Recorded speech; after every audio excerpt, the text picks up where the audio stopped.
exploring what is the rapid integration of digital technologies into this field. And as you've already heard from the names of some of the guests that I did mention, I'll just once again go over what is our esteemed lineup. Our keynote address today will be by Mr. Tolu Ogunlesi, who is managing partner at Huawei Media. He's also a former special assistant to Nigeria's former president on media, on digital and new media. And we've got the privilege of panelists who'll be sharing their thoughts with their specific expertise on the matter.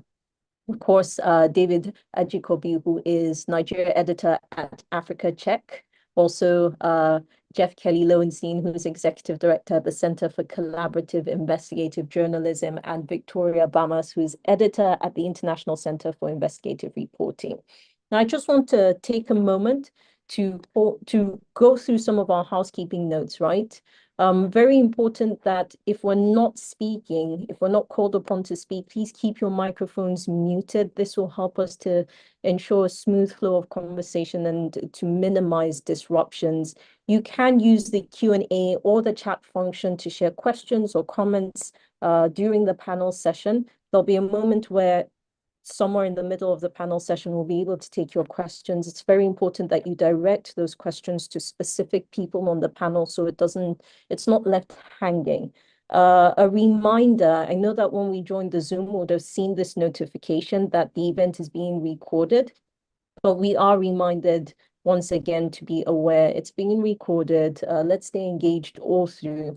And I believe that we've got the opportunity to go through a fantastic conversation. And please, if we are in positions where we can turn on our video feed when we have the opportunity to speak, especially to the panelists, please let's make sure that we turn that on so that we can identify whoever is speaking.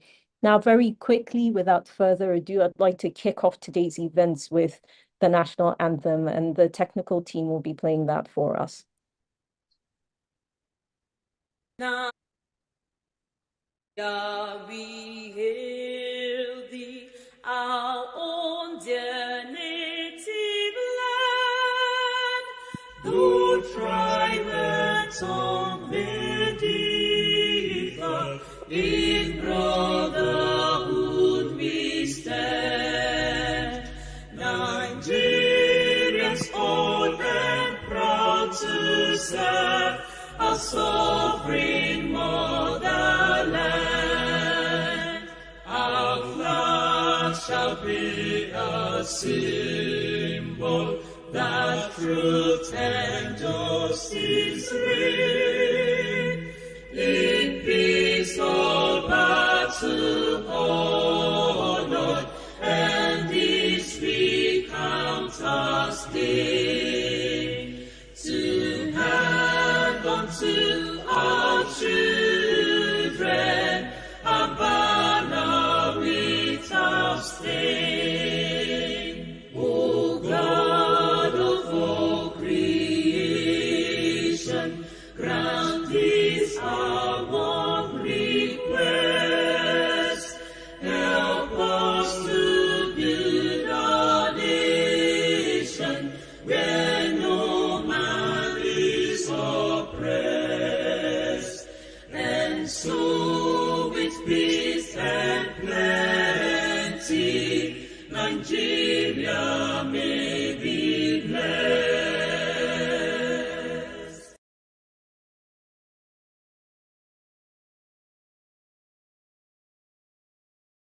Yeah. And as we begin, I have gone through the pleasure of highlighting and introducing our guests, our keynote speaker, our panelists, but it's also important for me to take a moment to recognize the presence of board members of the Wole Soyinka Center for Investigative Journalism who are present. It's also important to recognize the presence of civil society organizations, heads of government agencies who are here, the media, academia, and other members of diplomatic corps, particularly here in Nigeria. It's an honor to have each of you follow today's conversations. Now, without further ado, I'd like to take this moment to welcome the Executive Director and Chief Executive Officer of the Wole Soyinka Center for Investigative Journalism. Please join me in welcoming Ms. Motunrayo Alaka, who will be giving us welcome remarks. Thank you so much, Nabila. Good, good afternoon. Can you hear me? Loud and clear. Thank you. Good afternoon, everyone. You're welcome to the fourth edition of our Amplified In-Depth Media Conference and the 19th edition of our annual awards as the Wally Shrinker Center for Investigative Journalism. It is a great pleasure to welcome you here. And it's an annual event that we hold on the same day every year. So this year is tricky for us because it's a Sunday. It starts on the Sunday, and we know that everybody's in church on Sundays in Nigeria. So about everybody, quite a number of people. And so, but we thought it was important all the same to mark the day. The conversations that we hold at this conferences are important. One, because we agree that we are learning people. There is always something to learn about making society better. Second, because journalism itself is at that very foundational position of society, of building society and building a better society. And we believe that journalism does not exist in isolation.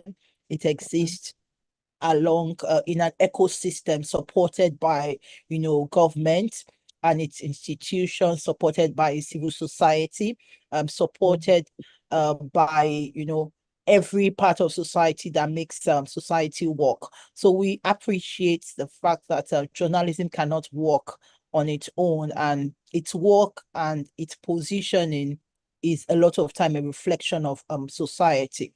One of those huge happenings in society in recent times is artificial intelligence.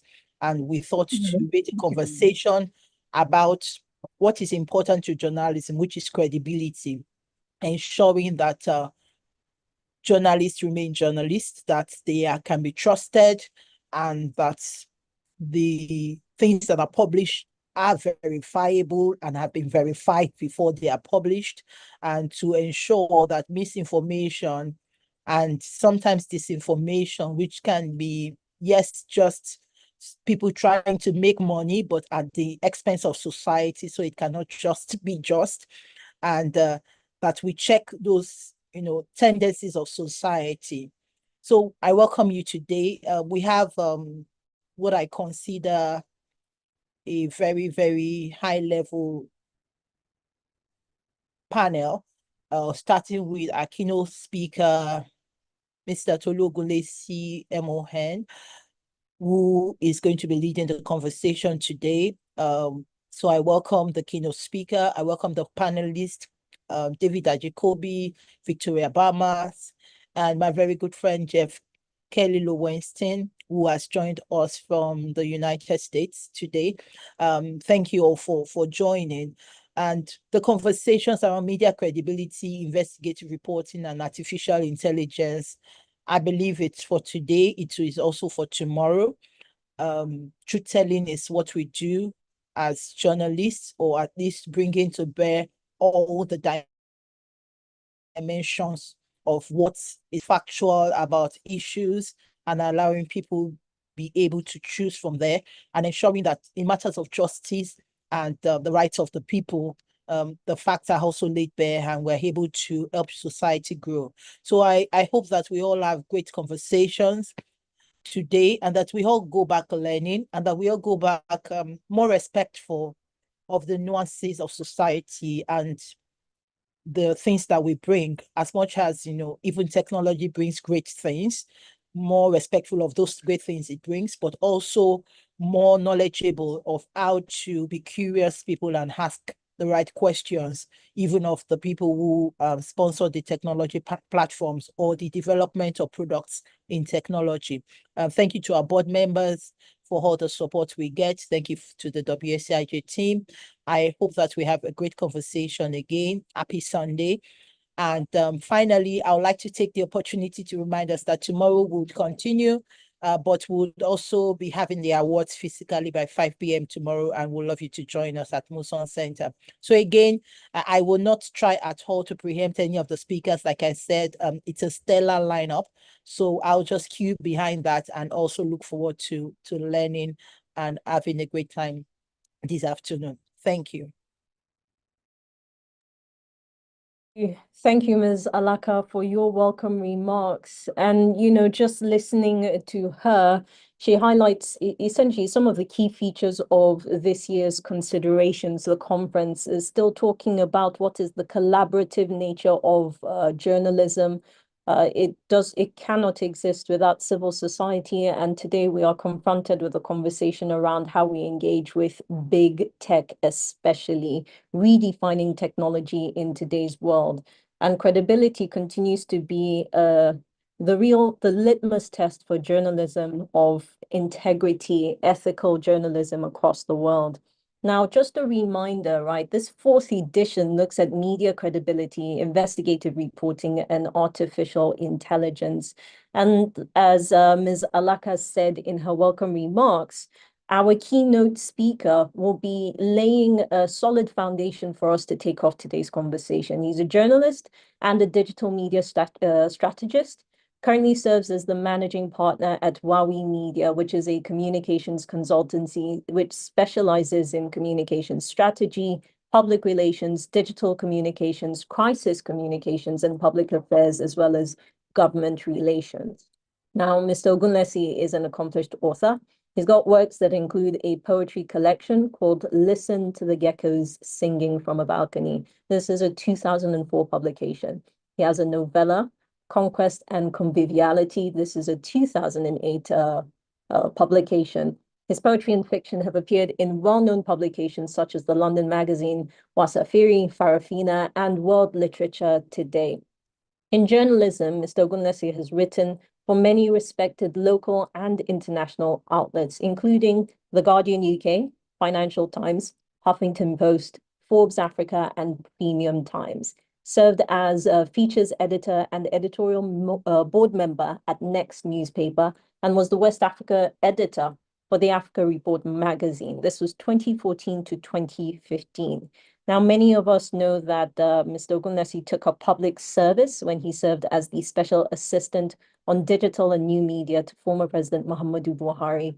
He was conferred with the national honors of Member of the Order of the Niger by the former president. This was in 2023. Ladies and gentlemen, join me in welcoming Mr. Tolu Ogunlesi, who will be delivering his keynote address.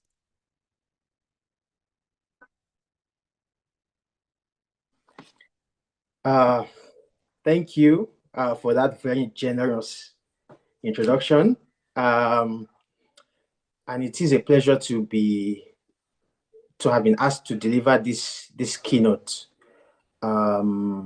And I want to thank the organizers, the Wole Soyinka Center for Investigative Journalism, and all the partners for this honor, this privilege to speak on a topic that I think is a very timely, obviously, and interesting one.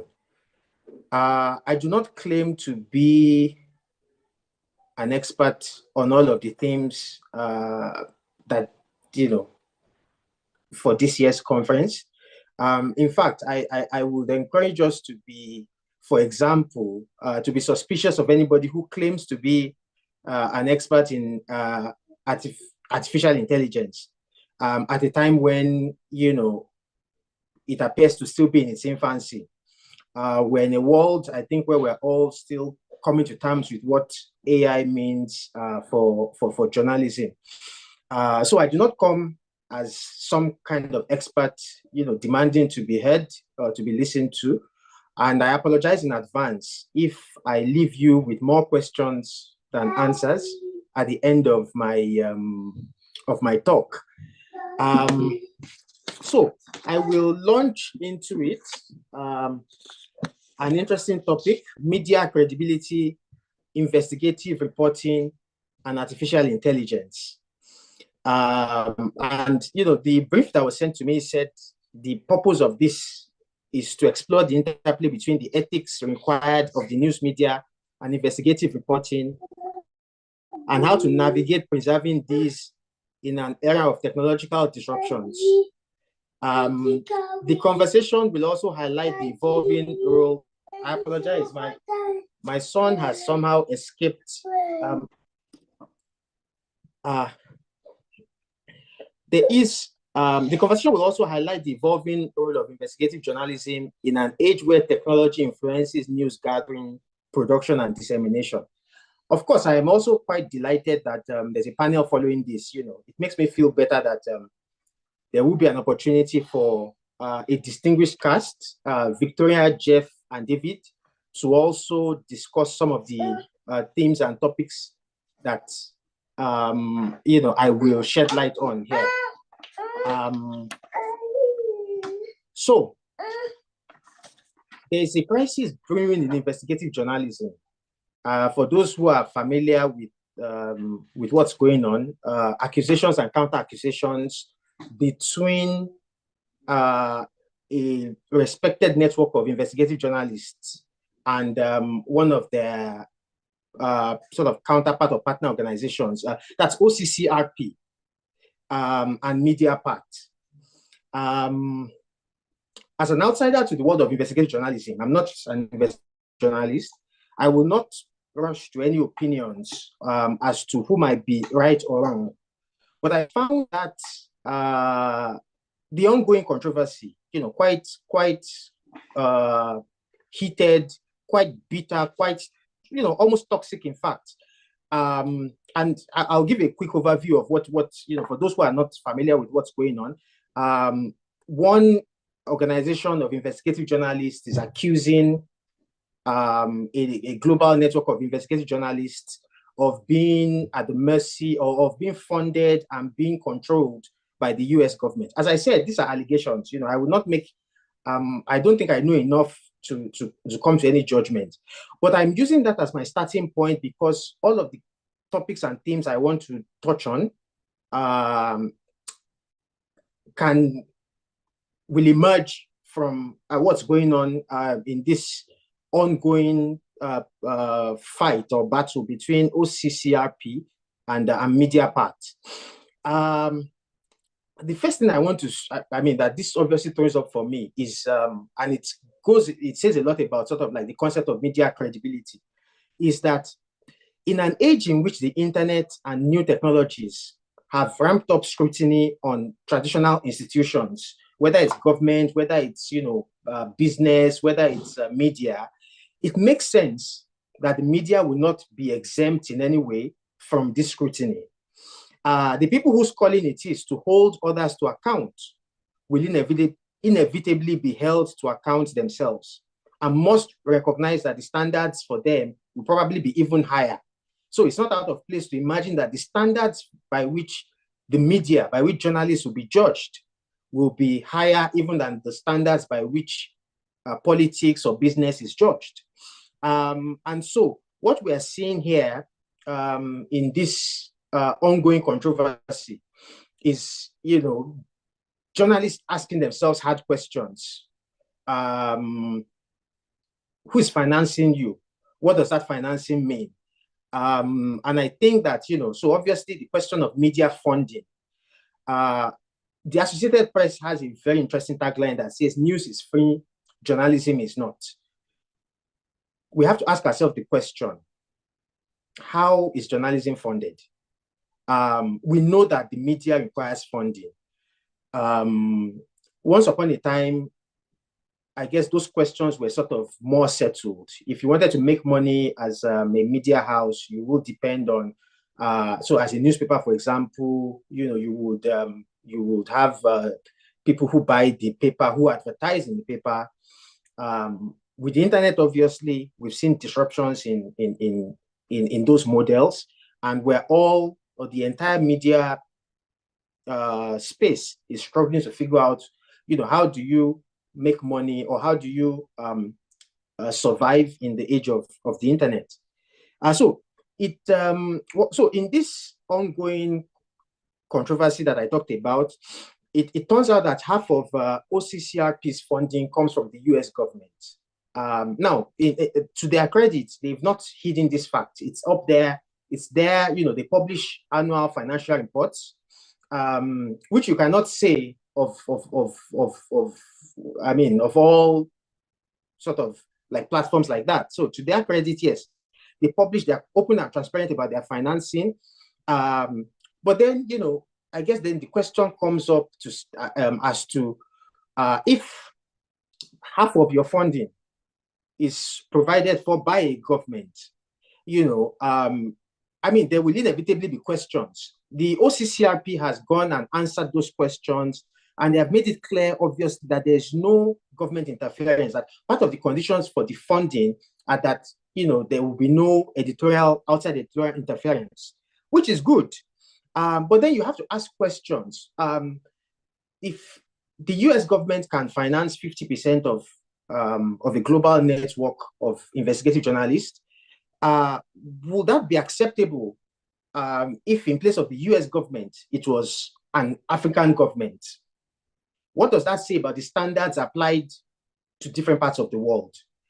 These are some of the questions that I think, will inevitably be thrown up. How do we fund impactful journalism in a sustainable way, combining individual or decentralized funding and institutional funding? So the Guardian of UK, the London Guardian, for example, for anybody who's a familiar visitor to that site, you will always see their ask at the end of each article. Obviously, it depends on having individual donations as opposed to depending on institutional funding. So these are the questions. There's that maxim about you want to be seen to be credible. So being credible is more than just being credible. It's also being seen, to be above board. So I've touched on the issue of funding and what it means. How does investigative journalism get funded? How do we draw firewalls between financing and output? The second big point, obviously, is about how the internet and the technologies that have followed it and been built on it, like AI, have produced massive positive and negative impacts to the course of journalism. So again, to go back to this network of journalists, the OCCRP, it would not exist without the internet.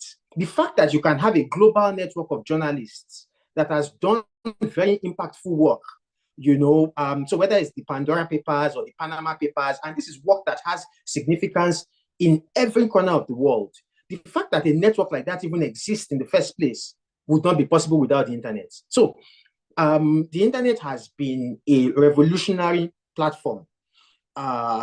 There's the work that Bellingcat does, open source intelligence. The internet has made it a lot easier to do impactful investigative journalism.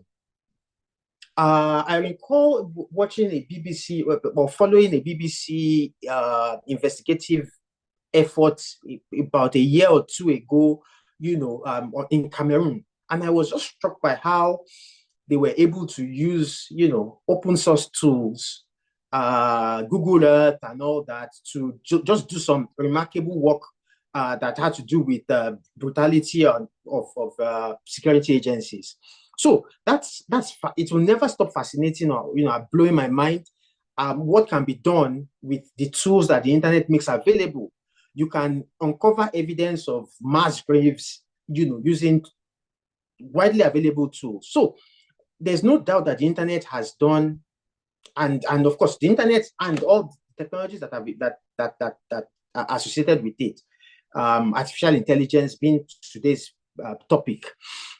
So that's not in doubt. But at the same time, we cannot get away from the fact that the same internet also presents significant threats and challenges to investigative journalism in the 21st century. I will give a few, examples. How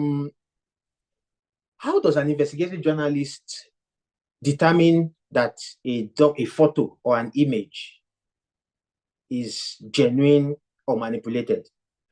Artificial intelligence, of course, makes it a lot easier to manipulate content. In fact, generative AI, which is the newest form of artificial intelligence that's making a public impact, allows you to generate audio, video, text that can, in many cases, be indistinguishable from reality. So it means that the same internet, the same technologies that allow it, that make it easier for impactful investigative journalism to be done, then also make it easier for investigative journalists to be misled, to make fundamental errors. There's one example that comes to mind. In 2015, I don't know how many people remember the Nigerian journalist who interviewed, in quote, Professor Itse Sage. And it turned out that this 46-minute interview that this journalist had done with this professor and public commentator was a fake, because he happened to be speaking with somebody who was not Professor Sage. So he had a phone number. He assumed that the phone number that he had was for Professor Sage, and the person on the other side, obviously a malicious actor, did not point out that I am not Professor Sage. And so there was a 46-minute phone interview that turned out to be with somebody who was not Professor Sage. And it was published. And the actual Professor Sage then disclaimed the interview. Now, that was what you might call an honest mistake, and of course, with some editorial failures also blended in. But compared to what is possible in today's with generative AI, that is like child's play. And so when you imagine what is possible in the hands of malicious actors with deepfakes, with audio, with cloning of audio and video, then you start to wonder what the future holds for journalism. Also, one angle to think about is in an age where generative AI continues to becomes increasingly dominant, how easy will it be for the subjects of investigative journalism to dismiss evidence as being fabricated? So if it is possible to alter images and videos, to significant extent, what stops the objects or I don't want to use the word targets, the objects of investigative journalism, what stops them from adopting the stance of this is fake, this is AI, as their defense? And we are starting to see that it's easy where politicians will just say, look, that video was manipulated. So how do we, those are the questions, I guess, the other side of technology. And I want to make the point that human beings are not equipped for a world in which machines can independently produce and alter realistic content that used to be the exclusive preserve of human effort.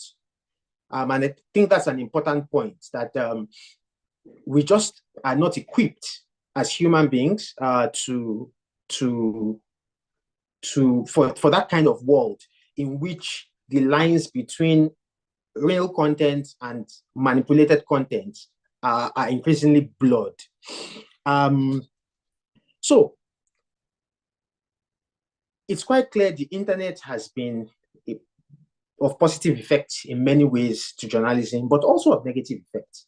In fact, in terms of AI, I think, and I've listened to, in preparing for this, I listened to a couple of podcasts on AI and journalism, and I think that, I'll be glad to hear from the panelists after this. I think journalists are still struggling to find the positives of AI for journalism. I think so. I get that sense that journalists as a whole are still trying to figure out the positives, what journalism actually holds as in terms of positives for AI. Sorry, what AI holds for positive in terms of positives for journalism. Think about this, that an unscrupulous media owner or administrator who wants to slim down their newsroom, who wants to fire journalists, can very easily use AI as an excuse. Why hire 5 journalists when you can hire 2 and compel them to rely heavily on AI to produce the same output? Have you guys seen the things that AI can do in transcription, in translation, in summarization? So for me, one question we need to confront is, for AI specifically, what positives have we figured out for journalism? Because at the moment, a lot of what it seems it can do is to make 2 journalists do the work that 5 journalists used to do. Because now, you can get help. And of course, what I said earlier, how will an investigative journalist be able to distinguish between genuine and fake manipulated photographs or videos? How does one deal with sources who are presenting manipulated documents and material? So we've got to, I hope that the panel, will be able to sort of come to some kind of consensus that, look, okay, maybe yes, there will be, use cases for AI in journalism at this point. And of course, AI is just one of the many sort of threats or disruptions to journalism. And I'm rounding up now because I've seen that I have just a couple of minutes left. And so AI is just the latest in a series of threats that journalism is having to deal with. Of course, there was the rise of blogging and citizen journalism, the commodification of news. Previously you had to buy newspapers, kind of. Now you can find the same news on offer across multiple platforms. And then, of course, there's a fundamental question of what it means to be a journalist. And I think AI is going to amplify that question. In the past, the high barriers to entry meant that you had to be employed by a news organization to call yourself a journalist. You had to work for a newspaper or a radio or a television house. Today, anyone can call themselves journalists. You really don't need any formal training or any professional affiliation. And so when you think about the fact that even strictly regulated professions like media and medicine and engineering are having to deal with issues about codes of conduct in the age of the internet, how much more a largely unregulated space like journalism. So what we're going to see is that the emergence of AI is going to further amplify questions about what does it mean to be a journalist? Who is a journalist in the 21st century? What does it mean? As more and more people come into journalism from the technology point of view, from the tech innovation point of view, there are going to be amplified questions about ethics, about standards, about codes of conduct. So in closing, I will say that the world definitely needs more and not less investigative journalism. And we have seen the positive impacts of being able to uncover corruption, uncover crime, uncover misdeeds all over the world. And so there's no doubt, there's no argument about the fact that we need more and not less investigative journalism.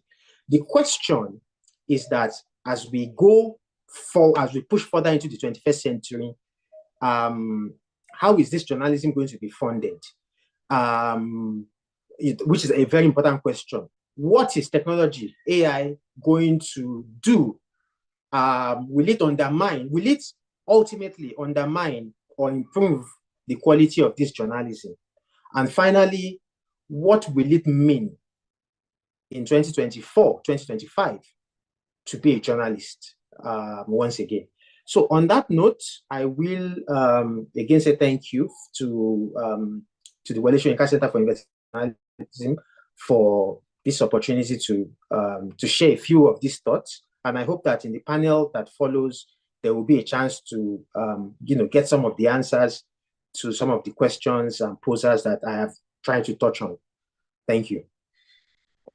Thank you very much, Mr. Ogunlesi. And just a number of things that you said in your keynote address that we need to re-highlight, that much of the contention today for the world, not just in journalism, is not just artificial intelligence, but it's specifically around generative AI. And the fundamental questions that you've asked, perhaps existential questions that you've left us with, and we're hoping to find answers to. What does it mean to be a journalist in the age of AI, and how AI impacts credibility, the perception of credibility and funding, as the rest of the world also figures its place, its positioning in this new landscape? I think more than anything, when you started out, your note, or just noting that it's an evolving landscape, is very important for us. That's why these conversations, such as the one we're having here at the AIM conference, are very important. Thank you once again for your remarks. And I can see, please, just a reminder to our participants that you can react in the chat box over there, the Q&A. You can drop questions or notes as we go on to the panel. And very important that on social media across our platforms, so that we can help amplify this conversation, use the hashtag AIM conference. And at this moment, before I introduce our panelists for the conversation, I do want to recognize the presence of Mr. Dapo Olorunyomi. Forgive me, sir, who's a founder of the Wole Soyinka Center for Investigative Journalism and currently the publisher and editor-in-chief of Premium Times. Thank you, sir, for joining us. Also on today's conversation, we have Professor Umaru Pate, who is the Vice Chancellor of the Federal University of Kashere in Gombe, and Dr. Kodesh Atima, Director of MacArthur Foundation Africa. Thank you so much, sirs, for joining us at the beginnings of the 4th edition of the AIM conference. Now, without further ado, the panel, which Mr. Ogunlesi highlighted quite a bit in his keynote address. I have the pleasure of introducing to us the members of this discussion, this panel, who will be picking, especially from their specific areas of expertise, the challenges that are posed by generative AI, and some of the possible solutions and maybe the answers that they have to the questions that Mr. Ogunlesi has raised. So I have the pleasure of introducing Bamas Victoria. Ms. Bamas is going to be discussing with us how AI tools can enhance investigative journalism. To give you just a sense of who she is, she's a journalist and editor with the International Center for Investigative Reporting, that's the ICIR. She's pioneer editor and leads the Fact Check Hub, that's a startup, and she's a founding member of the Nigeria Fact Checkers Coalition, a 2023 Wole Soyinka Center for Investigative Journalism Report Women Fellow. Also, Female Reporters Leadership Program, that's a Champion Building Edition. She's a fellow of this particular edition. She's an active member of the literary space here in Nigeria, helping to organize and host festivals. And also on this panel is Jeff Kelly Lowenstein, who's a founder and executive director of the Center for Collaborative Investigative Journalism. Also, he's the Padnos Sarosik Endowed Chair of Civil Discourse at Grand Valley University. This is in the United States of America. He's an accomplished investigative journalism who has previously served as the David Laventhal Newsday Visiting Professor at Columbia University's Graduate School of Journalism. He's a database and investigative editor at Hoy Chicago. That's the Chicago Tribune's Spanish language publication, and the president of the Ochberg Society for Trauma Journalism. His work has appeared in The New Yorker, the Center for Public Integrity, and other leading outlets. A very promising lineup here. Our third panelist is Mr. David Ajikobi, who isn't on just yet. He does extend his apologies. He's been having internet connection trouble and is unable to join us at this particular moment. But it's our hope that before the discussion is over, he'll be able to join us and bring his unique perspectives to the conversation. But I do have the pleasure of both Jeff and Victoria on the line. Can you both hear me? Perhaps a hello, and then we'll get into the conversation. Yes. Hello. All right, fantastic. So you know what? Let's start with you, Victoria. And from both of you, what I'd really like to get is what stood out for you in Mr. Ogunesi's keynote address, and just some of the things that you think are important as we dive into the conversation. So I'll start with you, Ms. Bamas. All right, thank you very much. So, so when one of the things that stood out was his introduction when he stated that the AI currently it's actually ever changing. It's something that's still new. It's still at a it's if for those who follow the Time most influential 100 people, they have it across different categories. If you follow it, if you check the one of 2023, the Time 100 most influential people in AI, and you check the one of 2024, you're going to realize that just 91 persons in 2024 that made the list in 2024 were not in the one that made the list in 2023. What this tells us is that we're actually at a place whereby this is really changing, because over 90 persons that were influential last year are no longer influential this year. So of course, as expected, something that is changing like this, it's going to actually we should expect some form of, should I say, disruption in the media space. But the good thing is that this is not the first time we're experiencing this shift, this transition, this disruption. When internet became ubiquitous, and there was the shift from hard papers as print, traditional media to digital media, there was also all this conversation on what is going to be the role of journalism, because of the rise of citizen journalists and stuff like that. But I can say that to a certain extent, we've actually been able to find our footing as journalists in the changing, in the space, in the transition from the traditional to the digital. So I actually also believe that eventually we will also find our footing in the changing landscape that the AI is going to introduce. And as such, we should actually look at instead of being maybe antagonists, having this defensive view towards AI, we should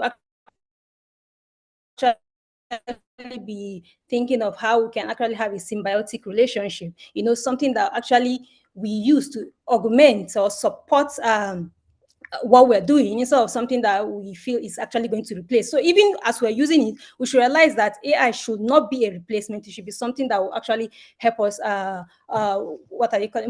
help us like do our job better. Then something he stated that actually resonated is about funding. Currently, there are quite a whole lot of, like, last year I was keeping track of any new AI invention, but now I've actually stopped, because every other day there is one new AI application or that is out there. So there are so many. So, but one thing I actually noticed, there are very few that is coming from Africa. There are very few that is coming from Nigeria. So it means that we're actually going to be depending on all these AI solutions that that's produced by the West and other countries like this. This also means that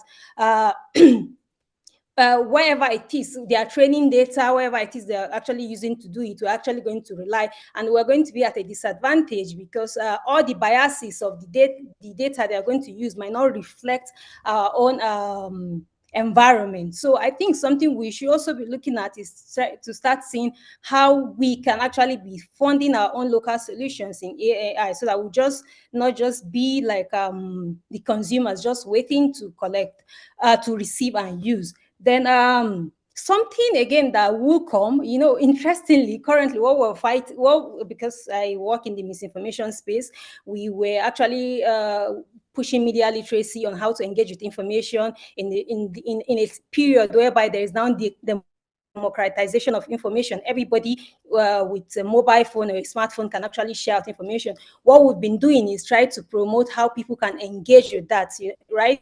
But now we're not done with that. Well, we will now have to start including media literacy in terms of engaging with content, taking into cognizance the impact, the difference, or the influence of AI. So this is something this is a shift that in the fact-checking space, it's going to, we hope we will be seen in the next coming months and years and stuff and that.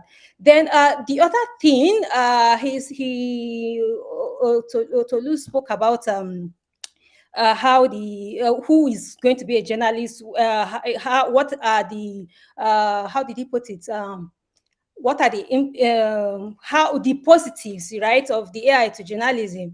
So, and now, of course, and one thing he stated is that one of the things that is readily what we can readily deduce is that the AI, it helps to reduce the number of persons you need to do a job. So already that is there. So it means we as journalists, our roles, it's also going to evolve. We'll have to start thinking, upgrading our of scaling on how we are going to actually how we're going to actually come to play, what we can do in this space. For instance, before the shift to digital media, generally as a copy editor or a sub-editor, you're interested in checking for copies, checking for factual, if something is factual, if something is accurate, and that. But currently, as a copy or a sub-editor, it has changed. Your role, you still have that, but you actually have to now check if you have to learn the skill of maybe verifying if a link is accurate, if the data that was referenced was correct, if the image they fix is actually the correct one. You see, so there is that shift. So there is also this shift. So we have to actually start looking at it and start saying, okay, how do we fit in? Okay, if this and this is happening, what are those changes that we expect? And how can I upscale my skill set to be able to come into play with it? All right. Thank you, Ms. Bamas, for your thoughts, and we'll explore a bit more in a moment. I want to turn to Ms. Kelly Lowenstein. If you could also share with us, what were the things from the keynote address that stuck out for you? Thank you very much, Nabila, and thank you very much to the Wole Soyinka Center and Olalua for bringing us together and the work you do throughout the year. Congratulations on the 4th conference and 19th awards. I want to very much thank Motunrayo Alaka, who is a friend, a colleague, a founding board member, and a teacher of mine at CCIJ. Dapo, everybody knows Dopsy. He's just a towering figure, not just within Nigeria, West Africa, and the African continent, but globally. I'm very honored to be here with the other panelists. ICIR and CCIJ have strong connections thanks to Dio, Opayemi, and Victoria and the colleagues. I know David is trying to join us, but he supported our work, and Africa Check has supported our work at CCIJ and spoken to our students at Grand Valley. It's a pleasure to meet you, Nabila, and to learn from Tolu Ogunlesi and all of you for being here. So I'm very grateful to have the opportunity to respond and talk about this critical issue that we're all dealing with around the world. And before I go into my response to what Tolu Ogunlesi very helpfully shared with us, and Victoria has already said, I just wanted to give a very brief overview of CCIJ to provide a little bit of context for my comments. So at CCIJ, we do 3 things to strengthen journalism as a way to fortify democracy. The first is we do investigative work. We bring together visual, data, and investigative journalists as equal partners to carry out ongoing investigations into key global issues. We do capacity building, training, formal and informal, within and outside our team. Anybody on this call is welcome to join our sessions. And we also support journalists working and living in dangerous situations. So within the context of Nigeria, we were part of the group of people who worked to try and get and ultimately get Damilola Ayeni out of prison in Benin last year. And among others, we've worked with Haruna Mohammed of WikiTimes this year. And at CCIJ, we have a distributed team. We work across time zones, cultures, gender, race, disability, and stages of the career, among other criteria. And I wanted to talk to you for just a minute about our culture and within our team, our journalists, and with the audience. And this really speaks to the points that Tolu Ogunlesi was raising. We try to be as candid, transparent, humble, acknowledge and appreciate each other's hard work, have a commitment to individual and collective growth and innovation, and shared humanity. And Nigeria, within CCIJ, we're 5 years old, is a very important country in our history, our present, and our future. So Motunrayo is a founding board member. Rona Meyer was our founding social media director. Vanessa Offiong was very important. Ajibola Amzad, who's on the call, is our Africa editor, has done just remarkable work in the past 2 years. Our digital marketing manager and project manager are both from Nigeria. Ajibola has done an amazing job of organizing our West Africa hub, which has about 85 to 90 journalists, largely from Nigeria, but also other countries within the region. We've worked editorially, including using AI very actively in an in-depth investigation that Ajibola has led, along with Nelly Kalu, into the Nigerian 2023 presidential elections. And we also worked with the ABU conference in February to bring together thinking and work around AI journalism and journalism education and collaborative journalism. That was funded by MacArthur. Dr. Amina Salihu was our leader, and Dr. Koli Shatim, who's on the line, very graciously funded that. And that brought me to Nigeria for the first time in July, which was just a fantastic experience on many, many levels, not the least of which was my initial experience. Ajibola was guiding me with Amala and Suya, among other things. So I just share this to provide context for my remarks about AI and collaborative investigative journalism in response to what Tolu Ogunlesi said. So the first thing that actually Nabila, you brought out, which is important, is AI is not just one thing. It's many different things. So when we talk about AI, it's helpful to say, what actually are we talking about? Second point is, AI is not new. We're likely already using it, whether we text or WhatsApp, and it predicts what you're going to say. We're using AI. If you use ChatGPT to find out about something, you're using generative AI. So that fear and hesitation that Victoria was just speaking about in her comments, it's important to recognize we're already using it. And related to that, that people in other fields like computer science, finance, healthcare, among others, have been using AI for as long as decades.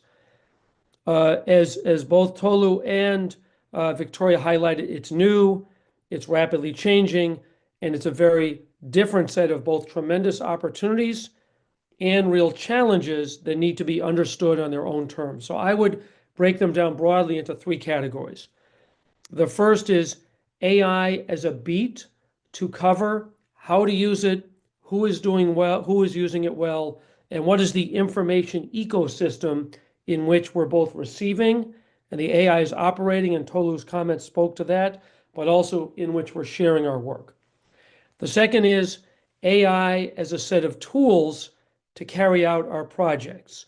And so I'll talk a little bit later. I want to be mindful of time, but an example of a project we used using Google Pinpoint and ChatGPT. At the same time, after we had our meeting with ABU and then in person in Nigeria in July, a number of us, including Samson Ademola, who's on the call, Joshua Olufemi was here from DataFight, ICIR, CGID, we'd meet weekly. And in these meetings, there would be 3 different AI assistants, which would always attend the meeting first, and then would then carry out the business of recording the meeting, doing the tools, doing the notes, organizing them by time, and so on. So AI is a set of tools. And then the third part is, and this is very important around the credibility, is AI in the distribution of the work. And so my wife and I last year were in Japan. I was on sabbatical from Grand Valley State University.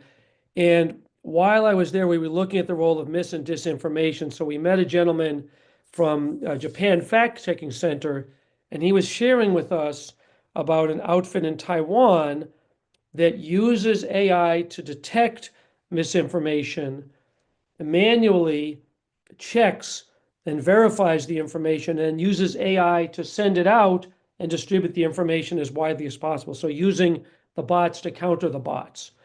So that's just one example.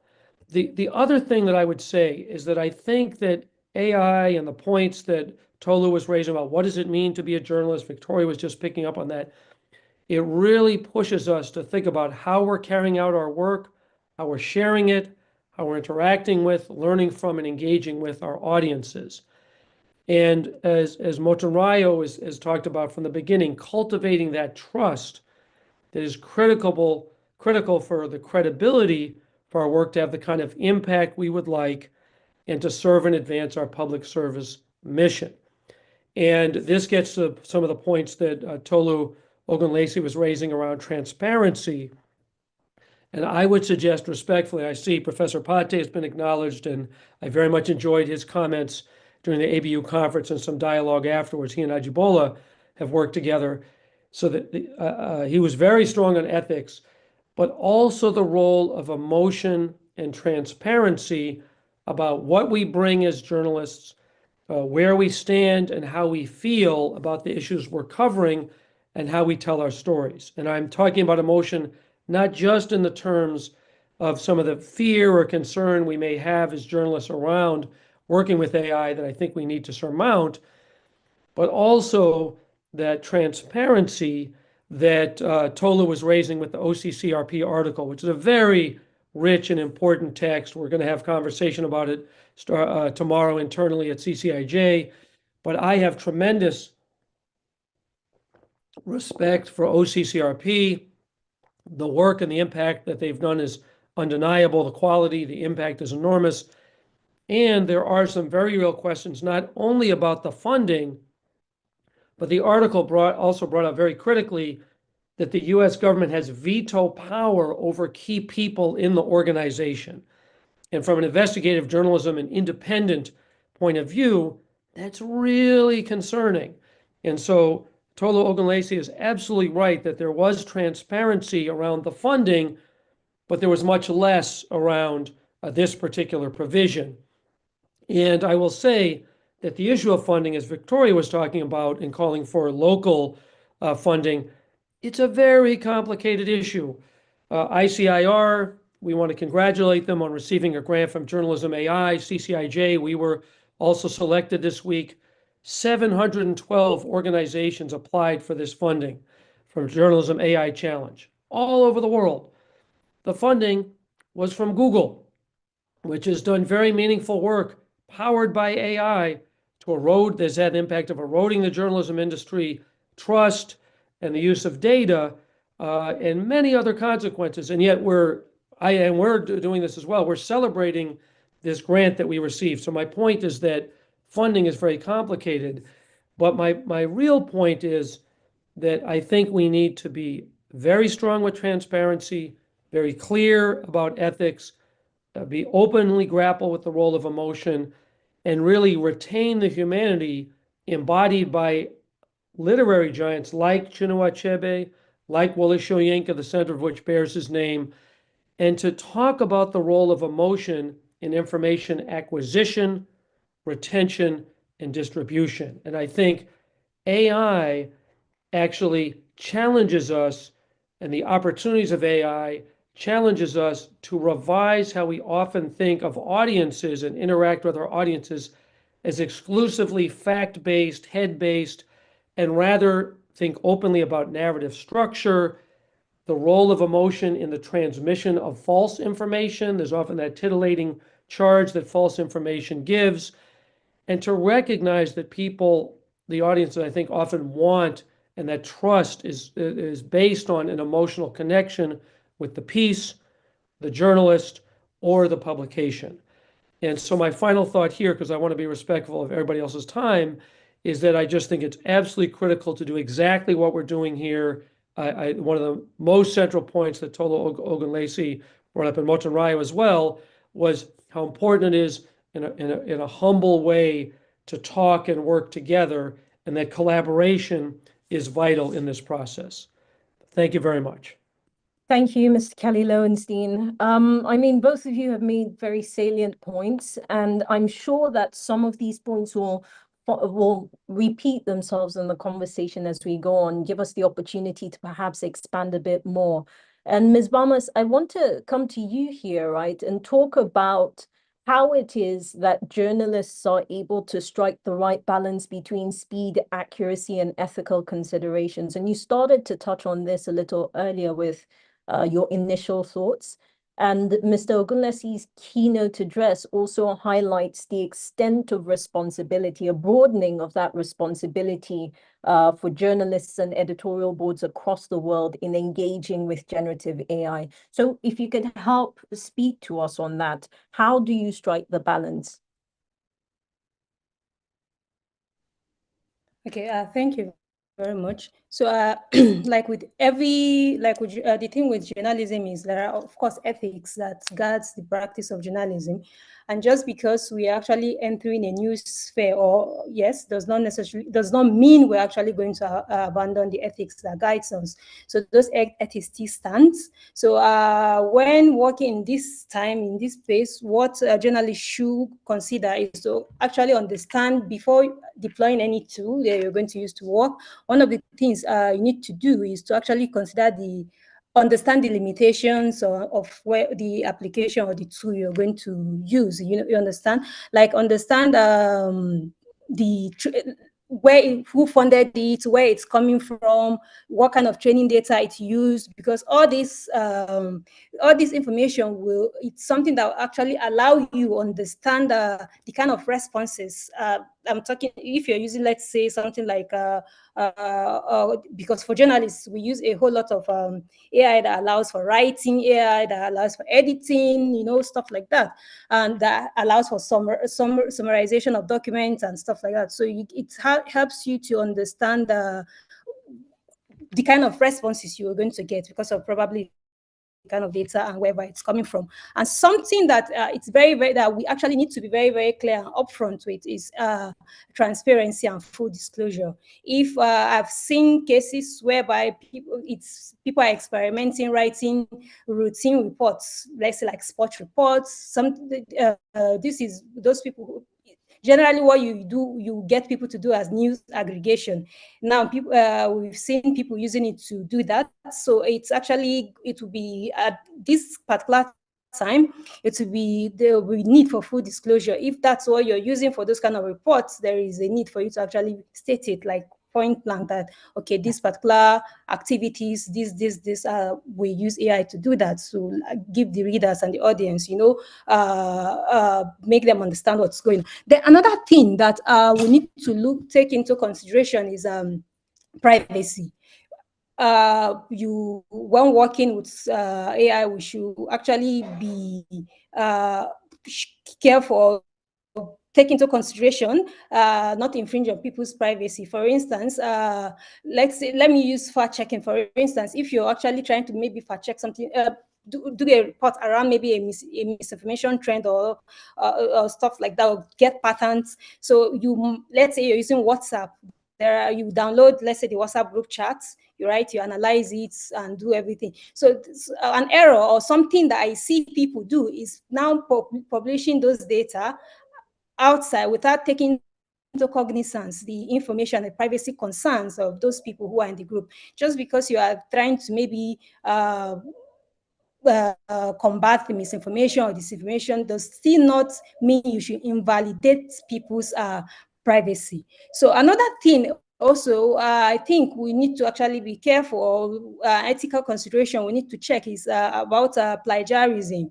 So this AI, because of there is a possibility, let's say you use them to generate some contents that you want to use or make reference to, there is also need for you to be sure that is plagiarism free. This is because some of the training data, sometimes the particular AI tool you're using might actually give you information that mirrors exactly a training data that it's used. And by the time you use it like that, you might actually realize that you actually doing something that infringes on somebody's copyright or somebody's information.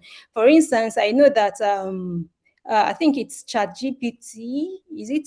Yes, I think they have like an agreement, some kind of licensing agreement with the Time magazine. So it means that this particular platform has access to all their content and is probably using it to work. So there is a possibility that it's going to give you information that is word for word, verbatim from that particular place. So that's something I think we should actually do. And when using AI, proper attribution wherever information it is you're using. And the other thing is not to rely on just one tool wherever you're doing, you have to use multiple tools. Then most importantly, it's to, no matter what we do, we should always know that there should always be that human oversight, that human function. You know, it's something that we cannot really eliminate, because those nuances that can only come from a human, from the human oversight. So that's some, I think these are some of the ethical concerns that. Let me piggyback off your point about a disclaimer, right? Or, you know, just letting people know that AI was used in this investigative report. Part of this year's conference is exploring credibility.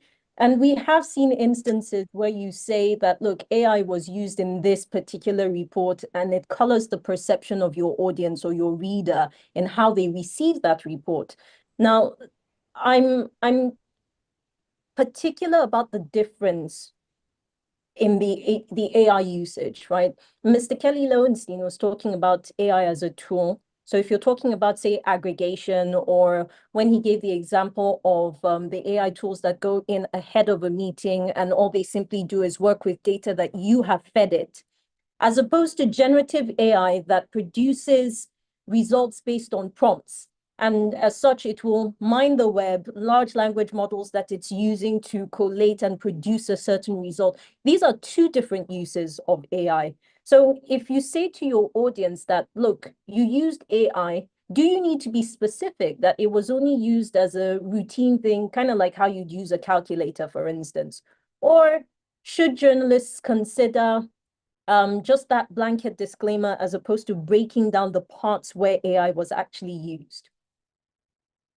All right, is it for me or for Jeff? Yeah, it's a piggybacking off your points. And okay. I can see Ms. Kelly Lowenstein is nodding, so I think he has a few points here to share. All right, so it has to be very clear. You don't just use that's what I believe. You don't just use a blanket statement to say, oh, AI is used for this, or was used in this report. You have to be very specific. Is it that you use it to generate the image? What exactly did you use it for in that particular report? It has to be very, very clear.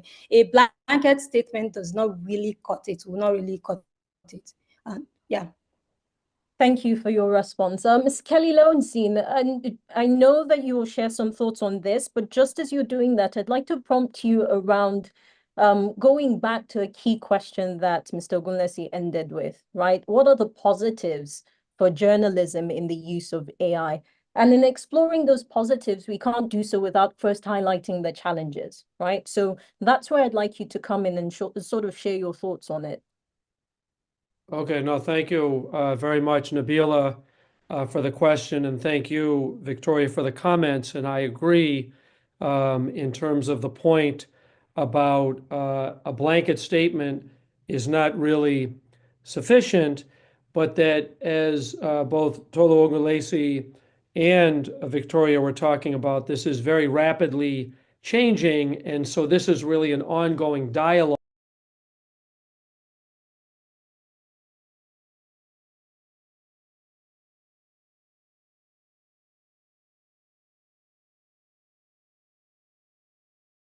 Say is I would just like to highlight, thank you. Yeah, I would just like to highlight a specific example of a project that we did this year in CCIJ with AI as an example of some of the challenges and then also of the opportunities.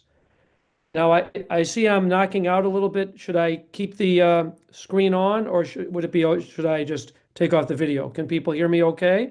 I can hear you okay. I think Okay, you can very good. in video for now. Okay, keep the video. Okay, thank you. So we had a grant to do 5 stories about gender-based violence by state actors in Eastern and Southern Africa. And so in one of the stories, we were looking at the impact of a very significant law that was passed at the federal level in that country in the latter part of last decade. So, and I know Dr. Samuel is asking about a Greek gift and so on. So our Greek data editor, along with our editor of the project, who was from Canada and living in Germany, came up with a methodology to first, they identified a website that had court case judgments in Eswatini and about 15 other African countries, going back almost 50 years. So the first thing that they did was use AI to scrape all of the court cases for those 50 years, almost 50 years, about 45 years. And from there, use extract through Google Pinpoint, extract the data onto a Google spreadsheet. Then the editor used ChatGPT to ask consistent questions of the data so that it went from just this big bulk of text to a more neatly organized spreadsheet answering consistent questions. From there, our data fellows who were from India and from England and living and working in the UK, then, as Victoria was saying, had the very specific task of going through and verifying that the information that was answered was indeed correct. So that's that point of the journalistic practices that Victoria was making. And then from there, a South African photographer and visual editor documented the story. Ajibola in Nigeria give editorial input, and fact checker, copy editor, and design from the United States, along with an intern from the former Soviet Union, all work together to have the story, to produce the story. And so what I share that because the work that was produced was absolutely based, and the power of that work came both from the AI, which allowed us to do this systematic analysis of this landmark law that went much deeper than previous articles on the same topic in the country. But the power came from the pictures, the narrative, the verification of the information, and the sharing of it. And the work has been shared not only within the country, which is quite a tough media freedom environment, but it has been shared there. It's been presented at professional conferences in Greece and South Africa. Academics and journalists have talked about replicating the methodology. Google Pinpoint was very excited about the work they did. They will do an in-person training in Nigeria next year for members of the West Africa that Ajibola has done just such a terrific job of creating and leading. Google wants to do a case study on the work, as will the Global Investment Journal Network.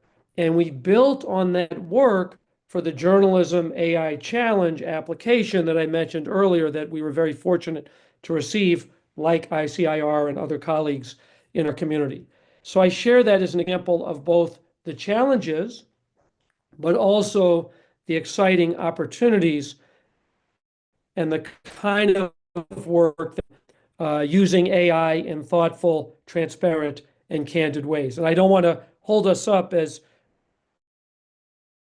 the prototype and working with the great stuff and we figured out. And I am very proud of the team for the work that they did and the leadership they used in these new possibilities of AI with the standard traditional investigative journal principles and techniques. Thank you. I hope that answers the question. Thank you, Ms. Kelly Lowenstein. I want us to quickly talk about funding and how that version of credibility, right?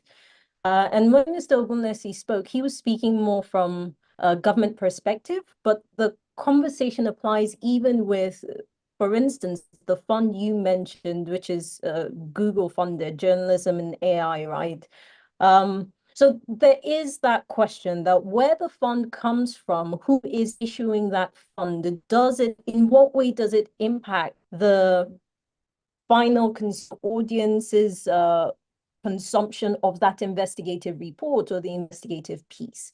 And in considering big tech's funding, we must also consider that big tech has a vested interest in ensuring that AI is fully and wholly accepted, even as they themselves try to figure out how they are using AI, what are their own ethical considerations around AI. So here, I will start with you, Ms. Bamas, especially because you noted the need for local Africa solutions or Africa-oriented solutions when engaging with AI. Your thoughts?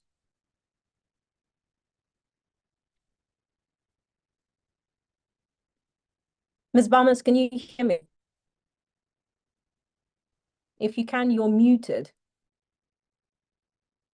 All right, while we wait for a reconnection with her, Ms. Kelly Lowenstein, I think I'll let you respond to that, but perhaps on the flip end with the Africa-oriented perspective, you can then give us the perception from Western communities, right, from the investigative journalism community, and how they see the importance of local AI solutions in the different spheres while we're collaborating. Very much, Nabila, for the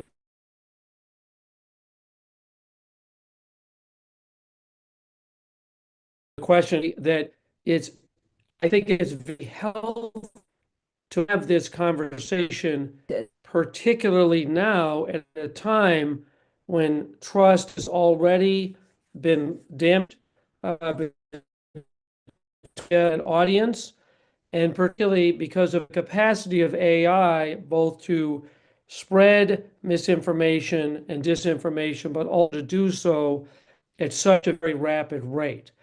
And that I think it's really important on a number of different levels to speak openly and candidly about funding and about the dynamics that many journalism organizations face in trying to secure the support that is absolutely necessary for their work. And I would submit respectfully, and I definitely welcome dialogue on this, I would submit respectfully that there are almost inevitable compromises or issues to navigate in almost every type of funding that one looks at. Government, of course, we're talking about with the OCCRP article, for all reasons that Tolo Ogunlesi has described, the question of potentially dictating coverage, the question of what funding is available, and then where people go for coverage as a result. So government, of course, foundations, as we were just talking about with big tech, and you mentioned in your question, Nabila, the larger agenda that big tech may have. We ran into that just this past week with Google, where we met with them. They're excited about our work. They want to highlight the work. Okay, that's, it's interesting and feels good on some level. At the same time, they were saying, well, we want to get to Nigeria, we want to get to Greece, and that's good countries for us. And so we spoke internally about how it's very important not simply to become the vehicle because we happen to get some support from them and they like our work, to then advance and not advance their agenda, rather than be firm in what we are trying to accomplish and what we need, and the participation we want to have and the influence we want to have on those events and conversations and gatherings. And space.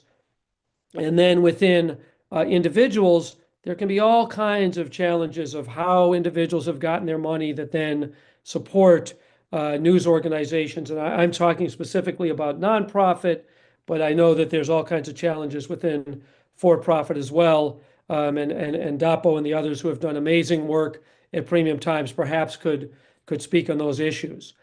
The other thing that I would say, just briefly within funding, to your question about within the Western and African in news environments, is that one of the things that we try to reckon with openly at CCIJ is that historically, from my perspective, a lot of Western news organizations have used the fact that a lot of the economies of scale in African countries are relatively lower to pay African journalists and news organizations at far, far lower rates than colleagues in Europe and in North America. And so we've learned on that. We've made mistakes on that. Initially, we had a challenge in our team and community where our Southern Africa editor, Raymond Joseph, was making a case very strongly that the amount that we were asking our colleagues in African countries to do was not commensurate with the money that we were paying. And so we increased the amount of money we paid, and we do have a policy thus far within with the journalists and even within our core team, and that's been an ongoing conversation we're having now, that we pay colleagues the same, journalists in Africa, Europe, and North America. We pay them at the same rate because we recognize that investigative journalism takes time, that people often end up working longer than what we expected, and that we feel it's an important principle. Now, with organizationally, we're at the point where we're needing to assess what that actually means and how we can maintain those principles of equity and sustainability.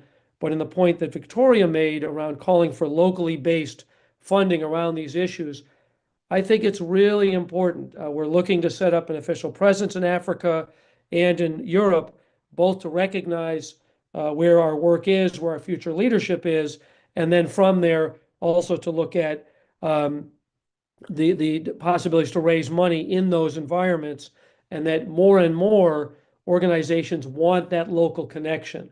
They don't want to give money, and I respect it, from an African source to a Western organization to then come back to do work in the African continent. So I hope that speaks to some of the issues that you raised. And obviously, Victoria, I'm sure, will have terrific thoughts on this as well. Thank you. Thank you, Ms. Kelly Lowenstein. While we're still trying to be sure of our connection with Ms. Bamas, I want to draw Mr. Ogunlesi back into the conversation. And before I ask the question, just to let everyone know that we will be coming to Q&A in a few minutes. So I'm encouraging you all to please put your questions in the chat box. Direct your questions to someone in particular so we know who you want to respond to it. And you're reminded that across our social media networks, use the hashtag AIM conference. Mr. Ogunlesi, I would like you to wade into the funding conversation as well, because you raised it, right? Yeah. But particularly from the African perspective, and we could use Nigeria as the example. The simple fact is, if you do hear that government is funding investigative work, even if there's the caveat that, look, the editorial decisions are left solely and independently with the journalistic team, the perception of credibility remains a problem, right? So how do we navigate that for Nigerian journalists, and how do they balance it with funding from outside and the narrative that Western neocolonialism is taking over and simply trying to upend the social structures in our countries? Yeah. I mean, there are no easy answers to this funding conversation, how media is funded. But there's some points that are quite clear that journalists or the media has to figure out a way to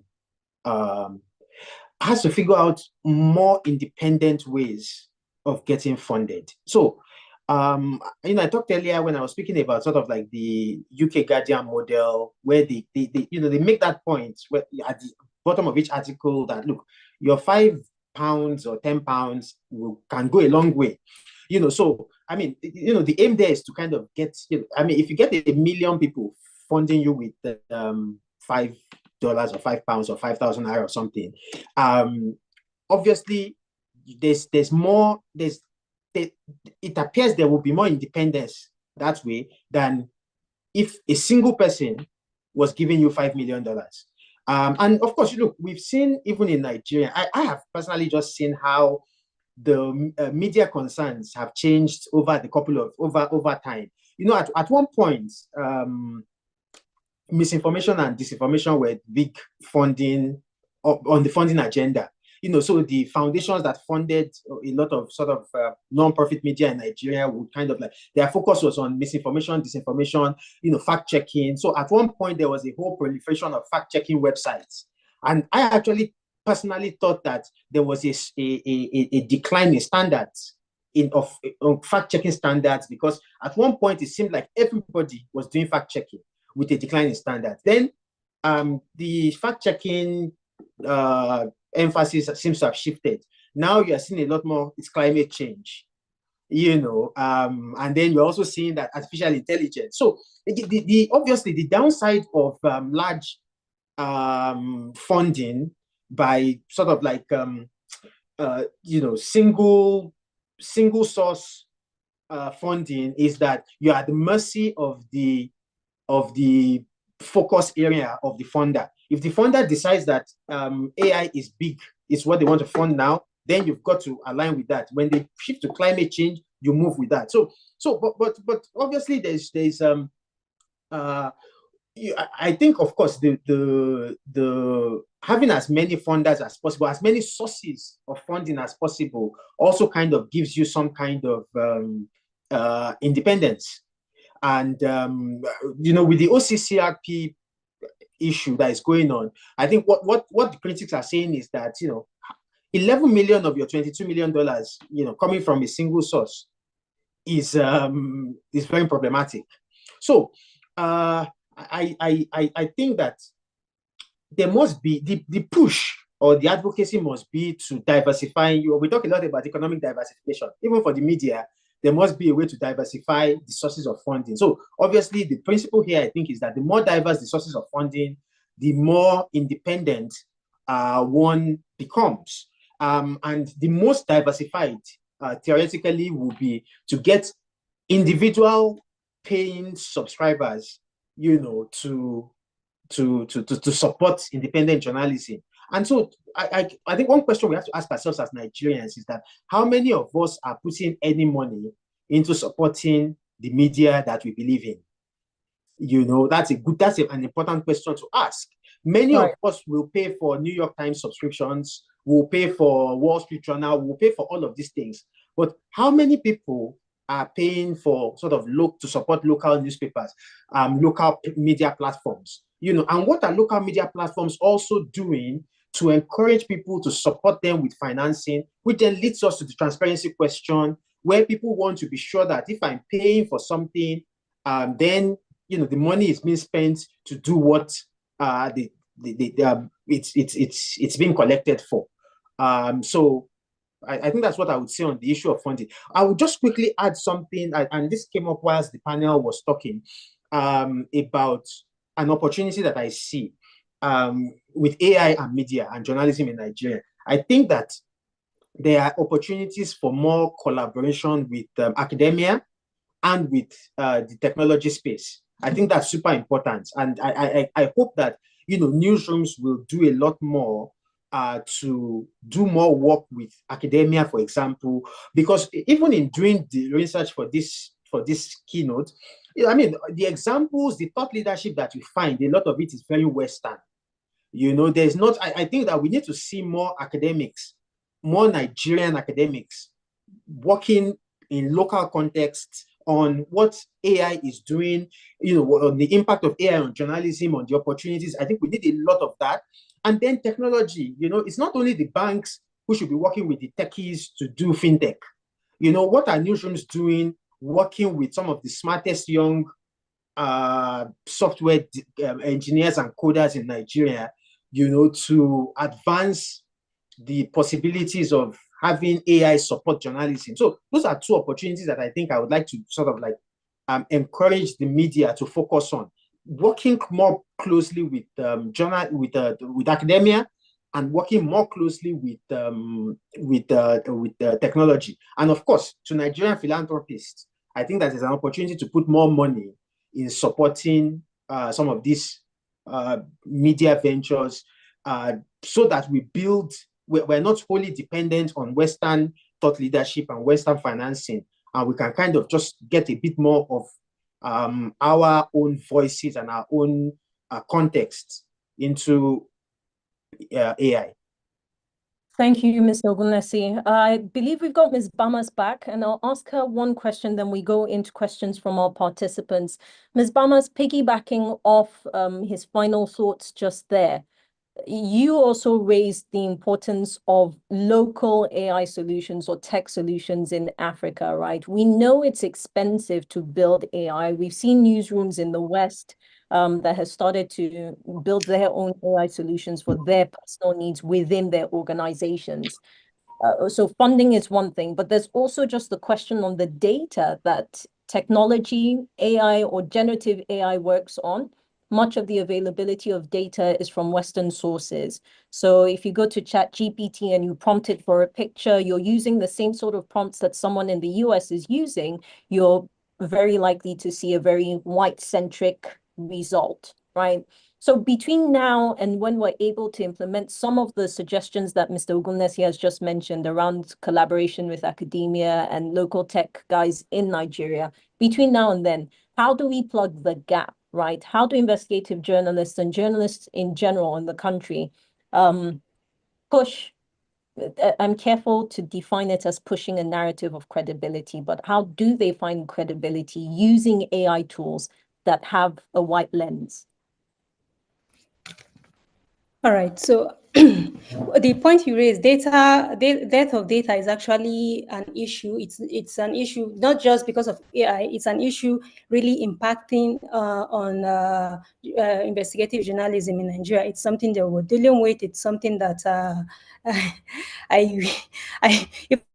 if I tell you I have the answer to how we're going to solve that, I don't currently. But of course, there are quite a lot of advocacy, quite a lot of even funding, right? That it's going into making data available. Like for instance, so let me talk about something that has to do with like advocacy that at a point allowed data to be available to us, procurement data to be precise. I think about 2-3 years ago, or maybe let's say in the last 5 years, yeah, there was this funding that was given to different Nigerian states governments across the 36 states and the FCT. So one of the requirements, one of the caveats that was given was for each state to actually have a procurement data portal outside, right, that actually tracks the different procurement budget processing that goes through. What are the projects you're giving out? Who are the contractors, what is the project duration, timeline, and stuff like that. And within that period, for those 2-3 years, whereby that funding, I can't recall whether it was a World Bank funding or something, within that period, all these states, because they wanted that fund, they actually had their procurement data out there. So at that particular time, it was a bit easier for us as investigative journalists to track, to do investigation and stuff like that, of course, and download this data and keep those data. So I think aside from just sitting and doing the story, we have to, as journalists, we have to also be, that's a media space, we have to actually be active in places where conversation that will allow for availability of data that will allow for the availability of data. We need to actually be active in those spaces and also build narrative. Now, I don't want to use that, but that's basically what I'm saying. Try to push narrative to say, okay, if this is this, we should also, if XYZ is giving this fund, these are some of the things we would like to see in that fund that they're giving to this state government, that state government, and stuff like that. So I think that's one thing. I'm just talking of a solution for one of the ways we can actually try to ensure that we get our own local data, because that funding for the procurement that really, really helped our investigation a lot. But other things that we can use that investigative journalists, Nigerians, can use different AI to do. So, another way is when applying for funding, like Google News Initiative, that I think Jeff made a reference to it, that they got one. We also, for the journalism AI, yes, at the ICI, we also got one. We also got a funding for it. So what we applied for is to try to provide a solution to translate to provide that will translate content into local languages, so that to enable our fact checking. And this is something that by the time we're able to do that, we intend to make it open source, right? So that other persons can actually have make use of it. So I think even if we can't self-fund, when we are applying for those funding outside, we should actually try to look for local solutions, the kind of not just get the money for the sake of getting the money because we can. We should also look at the whole ecosystem, the whole media ecosystem, and how we can actually get localized data, localized AI compliant solutions. Thank you, Ms. Bamas. I do appreciate your response to that. And I think the word that I was looking for and you expanded on is actually integrity of the outcome and not credibility. Very related, but still two different concepts there. Now, at this point, I want to turn to our participants, our audience. Please, if you've got questions, this is the time to ask them. I have been observing the chat box, and I can see that essentially the questions have been directed to Mr. Kelly Lowenstein. He's taken the time to respond to each of them. If you do have a question that you would like to if you'd like to share that, not in the chat box, you can simply identify by raising your hand. And as soon as we see and we pick on that, we will invite you to unmute and then you can ask your question. And these questions go across to everyone. It's not just my panelists, but also Mr. Ogunesi is available to respond. The first hand I saw go up was Ajibola Amzat. And just as we get into unmuting, please, it's very important that we are able to manage time. If you have a comment, I will encourage you to keep your comment very brief so that you can go into your question and give your panelists the time to respond. So let's go with Ajibola Amzat. You've got the floor. Thank you very much, Nabila, and thank you very much, Victoria and Jeff, for your very brilliant presentation this afternoon. Mine is more of a comment, and I want to respond to the comments that Tolu made in his speech when he was talking about the meaning of journalism shifting. And I agree with him very well that what counts as journalism or journalism is shifting at the moment. But we need to also remember that the professionalization of journalism did not actually start until very recently. People who were doing journalism before, they were not necessarily professional journalists. There were people who were just interested in sharing information in public interest. And it was later that the idea of professionalizing journalism started. So with the technology like X and Facebook and the rest, anybody can be a journalist at this time. So it does not mean that anyone cannot be for as long as you can fulfill all the conditions. And what are the conditions? Being able to share information that is in public interest and being able to do that in a very socially and ethically responsible manner. And making sure that you provide fact and evidence that can be verified. Anyone who is able to do that can be regarded as a journalist. The question then is who is actually able to pay attention to all these details and making sure that all these conditions are met. And for me, that is apologies. Okay, I'll give you 10 seconds to wrap up. Yeah, so that's where I think the idea of journalism and journalism is still very relevant. But I really quickly want to talk about the AI thing because the AI is just a tool. I mean, we should not stress so much about whether to or not to. It's just a tool, and a tool can also be a weapon, as been said by some studies. So if you can use AI to do good journalism, you can use AI to also do things that will affect the quality of our journalism. So the idea is providing ground rules, and that ground rule is very, very important, and is what we should be discussing about. So not to use AI to be part of discussion, but how do we use it in a very ethically responsible manner?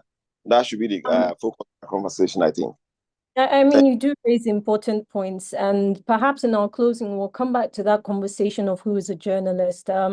And on a personal note, as much as I understand what you said, you're right. The professionalism of journalism didn't start until recent times, but we must also consider what is at stake in a new generation. It's like saying that medical doctors were not licensed once upon a time, and as such, now if you can cut into a person, you can go ahead and be a medical doctor. So I think we should apply those considerations. And I'm sure the panelists will get a chance to respond. I just wanted to throw that in. I'm going to go over to Akintunde Babatunde, but before then, I've got the pleasure of just very quickly acknowledging the presence of a few people who are here.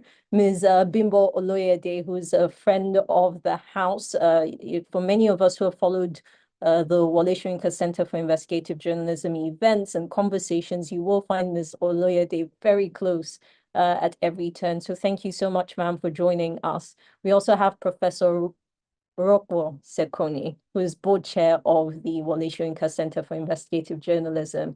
Another person who's close to the Wole Soyinka Center's works is Professor Lekan Otufodurin. My apologies if I'm murdering anyone's name. I sincerely apologize, and I hope I get the chance to pronounce it properly. Mr. Lekan Otufodurin, thank you so much for joining us on our conversations today. All right. Now, Akintunde Babatunde, please go ahead, Mr. Babatunde. You've got the floor. Right. Thanks, Nabila, and I'm very, very good. Congratulations to the Wole Soyinka Center for this event.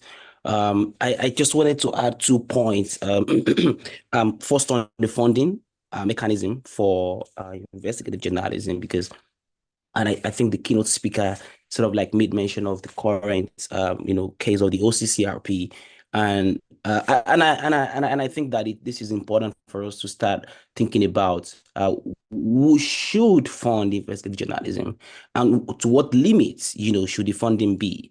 If you read through the newsletter that sort of like led to the current controversy with the OCCRP funding, it became an issue because there was like a more US funding for OCCRP, and you ask yourself, so there wasn't much more challenge with the EU funding, but there are questions about the dominance of the US funding.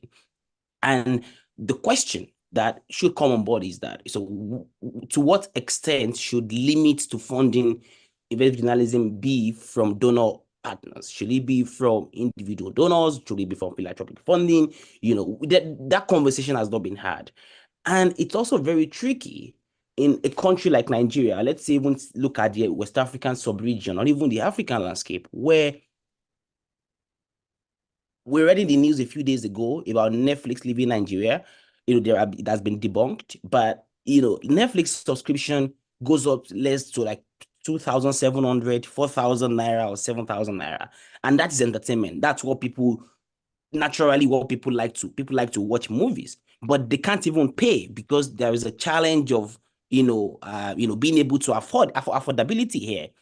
So if Netflix, an entertainment platform, is struggling, in a country like Nigeria and it's not able to retain, subscribers, then let's look at the news media, which is pretty much more what people consider as boring, long form reporting. They say it's boring, it's not interesting, it makes them feel sad and all. So are people able to, even spare, 1,000, 2,000 or 3,000 naira per month to subscribe for news? That question remains unanswered. And I think it's important for us to start, asking the people, the citizens that we serve. Forgive me, Mr. Babatunde, I'll interrupt you and prompt you for your second point very quickly because there are 2 more hands waiting. Okay, sure. Sorry, that's like, I think I just wanted to bring that out. And I think the second point I want to make reference is about AI in journalism. And I just want to say that the landscape is changing. There are at least 3 to 5 AI tools locally built in Nigeria today. CGID had built about 2, and we have 3 other entities that have built, AI tools. So I think that it's the first time perhaps in the history of Nigeria where, new tools are being, globally, Nigeria is also, African countries are also on a pace to at least leverage on that, to introduce new ways of using the tools. But the question should also be, the data that we have, we have data, to be fair, data to train AI. I just think the challenge is, the need to think about partnership with the big tech on how the data that we have in there can be used, for commercial reasons, right? So that the question of sustainability and funding of the media can then be renegotiated. We've seen, the New York Times go to court with OpenAI. We've seen OpenAI settle out of court with some media organizations. So I think the question is, how will Nigerian African media organization start a conversation in partnership with big tech and not to talk about how the data that has been used to train the big techs of this world, right? The Nigerian data have already been used to train AI models of these big tech companies. But should we be compensated for this? And who should lead the conversation? Thank you very much. Thank you so much, Mr. Babatunde. And perhaps I'll take the moment to implore you, because you mentioned local AI solutions. I was with you just a couple of weeks ago, so I'm aware. So perhaps in the chat box, if you could drop for our colleagues there so that they can explore some of these solutions. And by the way, Mr. Akintunde Babatunde is Director of Programs at the Center for Journalism, Innovation and Development. Thank you so much for your thoughts. Very quickly, I've got Noah Aderoju. Mr. Aderoju, you've got the floor. Please go ahead. Yeah, good afternoon, everyone. Can you hear me, please? Yes, please go ahead. Yeah, thank you very much. My name is Noah Aderoju, and I work with Media Career Development Network. So, my question really is about talent, really. So, there's been conversation around building local tools and local solutions with AI in Nigeria. And I think one thing that can solve that problem is when there's no way we will not employ talents like local talent to do this, because we can't employ people that knows about it that are from foreign countries, and we have them abound in Nigeria. We have young journalists, young tech persons that understand these tools and that can build ones. But there is an issue in the media sector where we can't retain talent for a long time. Even young journalists don't stay in a particular newsroom for a long time. You see, within 7 months, within 1 year, within max 2 or 3 years, they are moving on. And as much when I look at the common practices, that they're moving on to foreign organizations. Fine, it's good on their side, but the truth is, when we lose the best of ours here to international platform, who is going to build those local solutions for us? Who is going to build those things that we say we need, really? So what are media organizations putting in place to solve the problem of retaining talent that we have here in Nigeria? Your question is to who in particular? I think Editor Bamas can go on, Victoria Bamas. All right, thank you. So we'll retain that for Ms. Bamas. Just very quickly, let me take the last question or contribution. Sopriala Membere, I hope I pronounced your name properly. Please go ahead. Yeah, good. I don't know if I'm audible enough. Yes. But good. Okay, good afternoon. So I have a question directed to Mr. Jeff and also Tolu.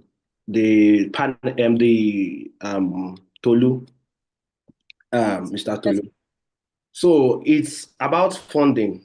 Tolu raised a very pertinent point about Nigerian philanthropists rising to the challenge of innovative solutions for AI-based solutions for journalism, and also talked about crowd funding or donations via those who read, that's readers, using the Guardian as an example. And also, Bamas spoke about, now combining both points to ask my question, Bamas spoke about advocacy for access to data for government funding on certain issues. Now, I want to ask, if advocacy for access to data worked for, she said whether the World Bank also made that a requirement for access to certain funds, if that advocacy worked, don't you think that it would also be prudent, because when we are talking about funding, we are talking about crowdfunded, and also talking about philanthropists coming in, but don't you think that certain provisions can be legislated upon by national governments, especially if the advocacy takes a global dimension, maybe something like the SDGs or the rest of that will require governments around the world to sort of fund or create a certain type of endowment for funding of journalism, especially investigative journalism. Because if we talk about journalists as the fourth estate of the realm, they are part of the society. So they inform, and their job would also inform that the society educates or are educated on the, Mr. Member, my apologies. I do have to interrupt you because of time. You said you had 2 questions, and I've taken note of the first one. What's your second question? No, that's the question. I just used the point of Tolu and that of Bamas to ask my question. Okay. The question is to Mr. Jeff and Mr. Tolu. Thank you. All right. Thank you. Thank you very much.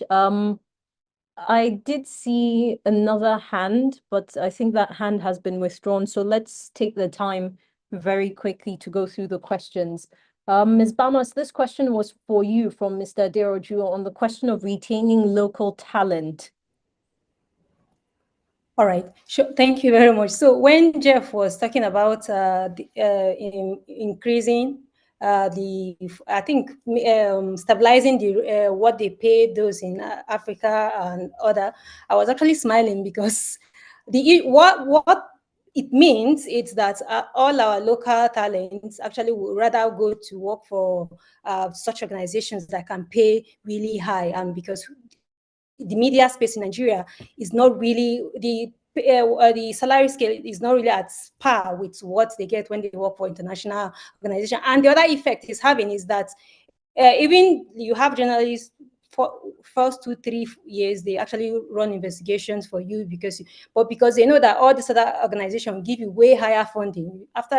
Maybe after 3-5 years, they stop running local investigation, they go for international investigation. So now this is a conversation that is actually being had. This is a conversation I've actually attended quite a number of sustainability, media sustainability dialogue conferences and what have, because in the media space, we're looking for how we need to diversify. So first thing first is understanding that the media is also a business. We have to actually start looking at other means to actually generate revenue. The other thing is actually to get the public buy-in, to get people to contribute. Interestingly, there was an example. An example that happened, I think, in South Africa. Is it Daily Maverick, when they wanted to report the World Cup, or yes, and they were able to get the public to fund their, I think, their sport editor, and they were able to run that. So it means it can work if we actually decide to do that. So, but one thing that one solutions I've seen quite a number of media houses doing is to now have journalists, these talents that are actually very good, work for both media house. Let's say you're working for, let's say the ICR, and you're working for another international media house. That way you get to retain, instead of allowing that person to go out fully, because you can't afford to pay or compete with that price range, is to have the person part-time with you and part-time with that. So, but it's actually something that is a conversation that is still ongoing. There are quite a lot of sustainability incubation fellowship that different media houses have actually gone into to actually try to diversify their source of funding so that they can actually improve the remuneration. Thank you, Ms. Bamas. We'll come to the final questions shortly, but Professor Sekoni had a hand up. Professor, are you still on with us?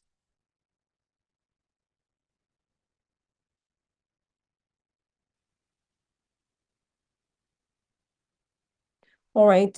Just while we're waiting on that, we will return to Professor Sekoni shortly, but let me come to both you, Mr. Ogunlesi and Mr. Kelly Lowenstein. The last question was addressed to both of you, so I'll give you the chance to perhaps take it up. This was around the possibility of government legislation to ensure some sort of endowment fund for investigative journalists or journalism in the country. Mr. Ogunlesi, perhaps you will speak from the Nigerian perspective on whether that is workable in Nigeria. And then Mr. Lowenstein, especially with your experience collaborating with journalists across the world, you could tell us whether there are examples of places where this has occurred, whether it's workable, the different perspectives, North and South. So I think we'll start with you, Mr. Ogunlesi. Well, it's I don't know about the idea of sort of like legislating private funding of investigative journalism. And I can imagine the controversy that would be associated with any such attempt, to legislate what private financing is used for in that sense. But the point, I think the point still there is that we need to put in a lot more of our local resources into local solutions.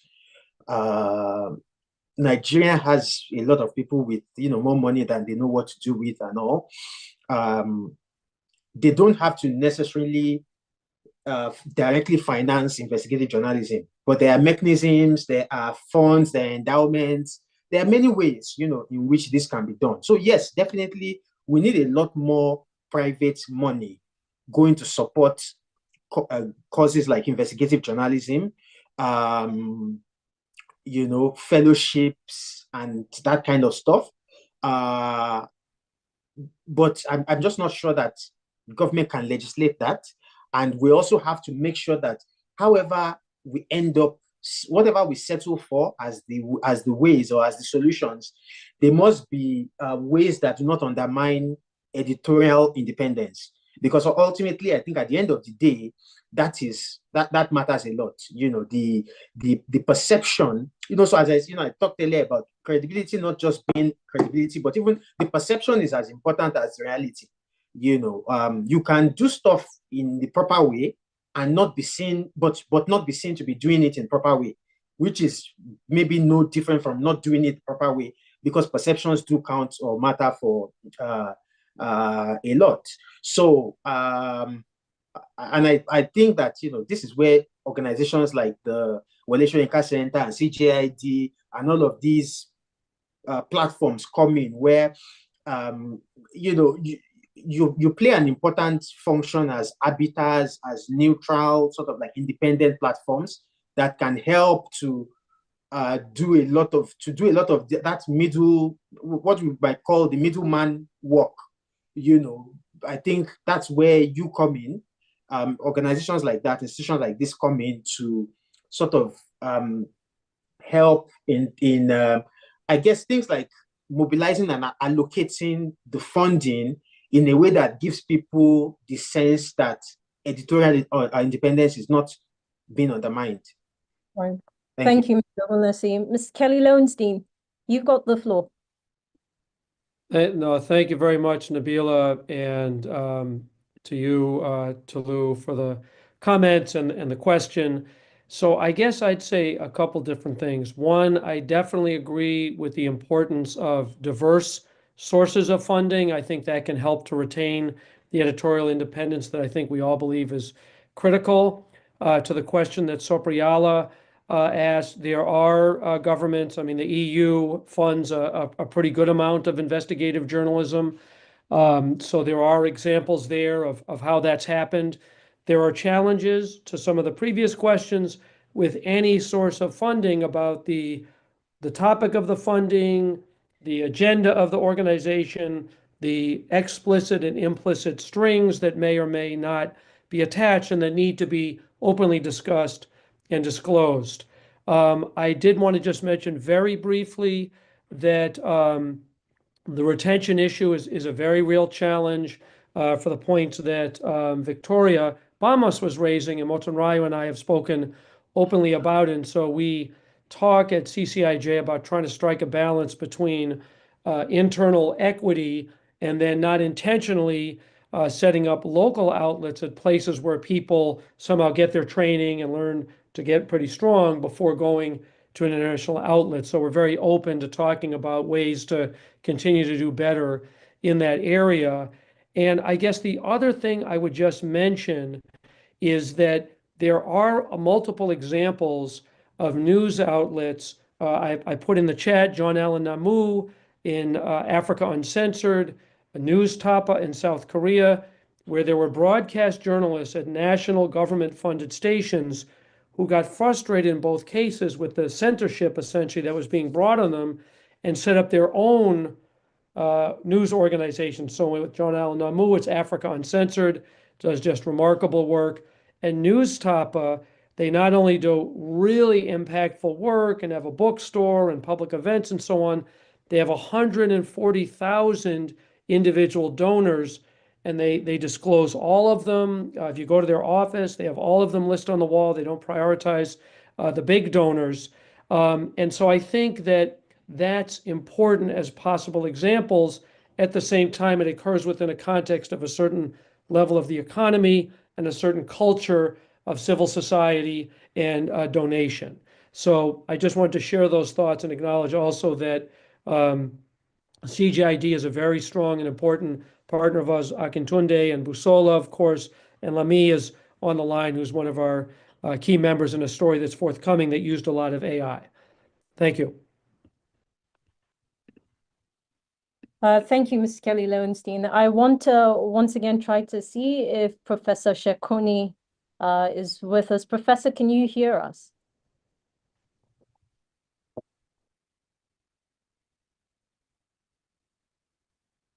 Professor, I think that was you. If you can hear us, we are ready to take your question.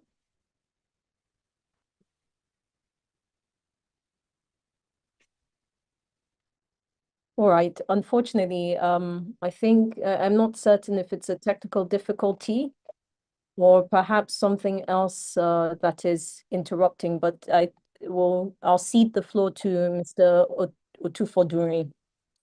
Sir, you got the floor. Yes. So thank you. Thank you all for all the contributions. I want to draw attention to training of young journalists in terms of AI. One particular thing I am struggling with is so many young people who cannot just do without using AI for even the basic things. And so I think it's important.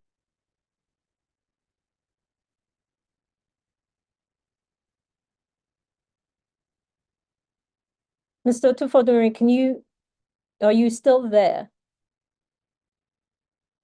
All right. Unfortunately, it does seem like we've experienced a technical issue with him, perhaps a network lag. And if time will, Okay. well. Sorry. Yeah. All right, back on. I'm back. Okay.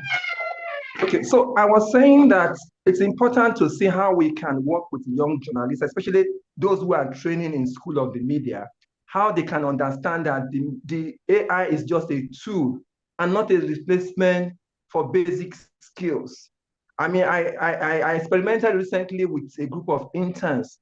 Initially, I didn't know that some of them were using AI. I just noticed that the stories looked so good. But after some time, I knew that there was something wrong. And when I speak to some of them, it's like they think it's just the normal thing to do. Unfortunately, some of the lecturers themselves don't know. So I'm saying that how can we pay attention to training, but even the people who are teaching people in media schools about this AI, so that we don't produce a generation of people who cannot write without using AI. Well, sir, perhaps you'll be pleased to know that tomorrow's panel conversation actually explores this from an intergenerational perspective. And I'm sure that will raise more points and address some of the things that you have mentioned today. But thank you so much for highlighting it today. You've essentially foreshadowed that conversation. At this point, I want to quickly take final thoughts from our panelists. I'm acutely aware of the time which we have overextended. So just final thoughts from each of you. And Ms. Bamas, I will start with you and cede the floor. All right, thank you very much. It's been a wonderful conversation, and I'm glad to have been part of it. My final thought is, at the end of the day, we actually need to see more collaboration between the academia, the tech space, and the media space. This is because when you check different innovations from like you check a lot of these AI tools and solutions, where they are coming from, I get to realize that a lot of them were incubated from university, stuff like that. So I want to believe it's one way that it can actually really help to fast track Nigerian inclusion in the race towards the AI future, or the AI now. Thank you, Ms. Bamas. Do appreciate all of the thoughts and the contributions you made to today's conversation. Mr. Kelly Lowenstein, your final thoughts, whether that is takeaways or what you want to leave us with. Well, I would like to leave everybody with the gratitude for being part of this very stimulating and rich conversation. And I guess I would just say a couple things quickly. I'm very mindful of time, but I couldn't agree more about the exciting opportunities within Nigeria to essentially start to be a model for academics, tech folks, and nonprofit folks and journalists to think together about how to build exciting models to bring that kind of intergenerational connection and meet the challenges of this moment And that was a lot of the work that we talked about at the ABU conference. We had a terrific and very meaningful and enjoyable meeting in person, and came up with a pretty exciting concept note. And so we're very optimistic about looking to get support with our colleagues and friends to try and make that happen. I think it's really needed. The other thing I would just underscore is that the point that Akintunde made, that there is a lot of exciting work happening within Nigeria. I know there was a question about where is African data and work happening in this area. Dr. Vukosi Marivate is a real leader in that area. So there is a lot of exciting energy and innovation and work happening very much within the African continent, and under Ajibola's leadership of West Africa Hub. That's one of the many things we're so excited to be part of with CCIJ and to continue this conversation. So thank you very much for the opportunity, and really look forward to continuing the conversation, and connection and collaboration is absolutely key. Thank you. Thank you, Mr. Kelly Lowenstein. Much appreciated. Mr. Ogunlesi, we come to you for your final thoughts. So thank you. My final thoughts will kind of touch or focus on the concept of media literacy. And, that's listening to Mr. Otufojorin talk about sort of, young people not even understanding. I think that, we need to do a lot more in the space of media literacy, not just even for the public. When we talk about media literacy, we talk a lot about like the public, but even within people coming into journalism, the idea of, how to use AI, and in a way that is not unethical, so there just has to be a way. And I'm glad that there's a future panel or a panel tomorrow, or a conversation that will focus on that. And even still talking about media literacy, even just understanding what AI is. I think earlier on, Jeff talked about, there not being one kind of AI, like it's various things and manifestations. So, for example, that Netflix recommendation that you get, or Amazon, if you watch this, or if you bought this, you would like this. That's AI. That's some kind of AI that we've come to become used to. And you will see that form of AI even in newspaper websites, where if you click on a story, it also then recommends a couple of others in that space. Those are forms of AI. So even just getting people to understand what AI is, what it is, what it's not, and what plagiarism means in the age of AI, all of that stuff, we need to update all of that for this new age we're in. So media literacy for me is something that, it's a big takeaway, that more than ever before, media literacy, AI is making it imperative that we ensure that media literacy is expanded, is scaled up, because it's the only chance we're going to have of successfully navigating this new reality we find ourselves in. Thank you. Thank you, Mr. Ogunlesi. And perhaps in your final thoughts, in some ways you've preempted, or at least you've prompted, what the definition of a journalist is in this time of AI. Of course, not an exhaustive definition, but it certainly lays a foundation for us. Thank you so much for sharing your thoughts. As we come to the end of today's panel session, I would like to call on the Program Officer at the Wole Soyinka Center for Investigative Journalism, Mr. Olaoluwa Adeleye. He'll be sharing closing remarks with us. Mr. Adeleye, you've got the floor. All right, thank you very much, Nabila. And I really, really want to use this opportunity to... We're getting a feedback. Okay, can you hear me now? Is it good now? Perfect. Please go ahead. Okay, just want to use the opportunity to appreciate everyone who has come or who has taken their time to attend the first day of the AIM conference. Of course, we've had a very, very important and vital conversations surrounding the use of AI. Of course, investigative journalism. We also touched on the conversation about credibility, and our keynote speaker, Mr. Tolu Ogunlesi, set the tone for the funding conversation that we did not even think about while starting out at this, and of course, it turned out very, very interesting. And just using this opportunity to thank everyone, Mr. Tolu Mulesi, our keynote speaker, for his insightful address, and of course, panelists, Mr.